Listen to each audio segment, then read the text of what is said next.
A St. Philip man is dead following a stabbing incident at 6 Roads this morning, and the man allegedly involved in the incident is assisting police with investigations. Shane Seeley has the story.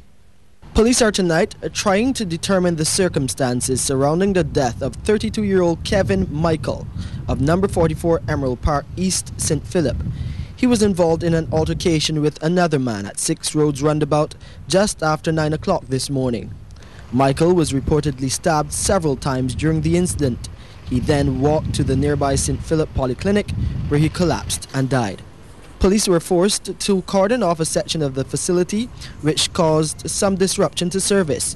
Health Minister Donville Innes was on the scene and apologized for the inconvenience. He says most patients understood the situation, which he described as very traumatic. The Ministry of Health would have deployed counseling services to talk with the staff who are traumatized, and this is part of our care and love and respect and support for our staff who have to work under very trying circumstances. We certainly will leave the police to do what they have to do, since it's entirely a police matter, and we apologize to the patients here at the St. Philip Polyclinic for the disruption in service. Lawmen are expected to release more details on the incident in the coming days. Shane Seeley, CBC News. A St. James man has been remanded to Dodds Prison for the murder of a policeman in 2004. Dennis Blackman of Seaview appeared in the Whole Town Court before Magistrate Ian Weeks. He was remanded until August the 23rd. Police Constable Dexter Yard was shot dead at Vauxhall Beach in St. James after he and another police officer responded to reports of a burglary. Barbadians are being reminded to be vigilant this summer and secure their possessions. The advice is coming from Attorney General Adriel Brathwaite in light of increases in the number of burglaries and theft of personal items. Figures from police revealed there was a 14% increase in residential burglaries last year, with 183 people charged with offences such as robbery, theft from persons and assault with intent to rob. The Attorney General says everyone has a responsibility to ensure that their homes and possessions are well secured. During the summer, we actually always seem to see a spike in crime. It's not unusual, and it's not also by accident that during the summer, that in fact that you find that there's a stepped-up police presence at events, and there are more police advisories, because we recognize that maybe it's a season of lightness. In fact, again, I want to charge Barbadians, in spite of the fact that that our position is that crime is very much under control, that in fact that does not mean that you don't do all the things that you normally will do in terms of securing your house, securing your person. The Rihanna concert will be the biggest concert to be held here, and thousands of people will be coming in for the show at Kensington Oval, which is expected to give the local economy a much-needed boost. And as we hear in this report from Lisa Lord, at least one group of young men is already benefiting from the much-anticipated event.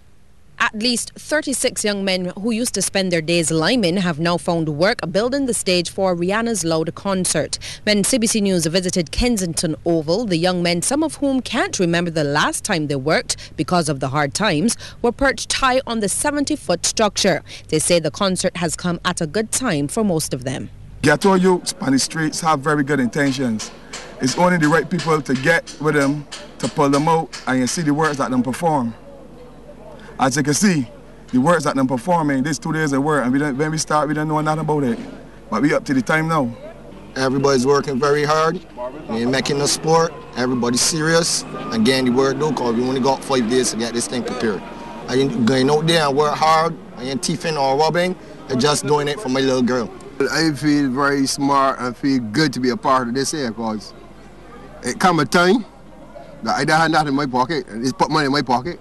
Up on the block and I doing nothing, I stress out, and you see it's enough negative energy on the street, so right now I give many thanks for this here. Luke Lowe from Diversified Productions Services out of New York is responsible for some of the more technical aspects of the production for the concert. He says he has prepared for concerts all over the world, and working with the Barbadian team has been very easy. Been very good, their attitudes are fantastic, and any project that we hand out to them, they're just happy and willing to do it, you know? So it would be very easy. If they're willing to work anywhere in the world like they do here, it wouldn't be a problem because the way they work is what gets results. Several containers of sound equipment and props have started arriving on the island for the show. Calvin Williams from Custom Services Inc. says things are going according to plan. First, it would be 5 containers, which is the stage, and then another 5 containers of the lighting, and then 16 to 17 containers of the props, wardrobe, and various items. We have a small shipment of pyrotechnics which will be arriving by air, right? And that would basically be the entire shipment. DB Productions is also assisting with the construction of the stage, and Supervisor Don Carrington says they are ahead of schedule. Very much so, we are very ahead. Even the international crew is very surprised at the work that we are committed to do. Officials are preparing for a sold-out show at Kensington, which can accommodate up to 25,000 patrons. Lisa Lord, CBC News. One of the final constituency councils to come into being has started to work. Last weekend, members of the St. Michael West Council did a familiarization tour of Tudor land and Dr. Kerr's land. Chairman Vincent Wood said the house-to-house visit has revealed that there are several needs in that community.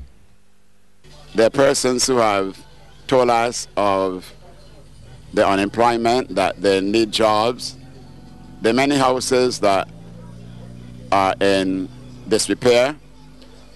We have come across some children that are in need of school uniform and various other things like a dilapidated house that needs to be demolished and a tree adjacent to the house that needs to be removed.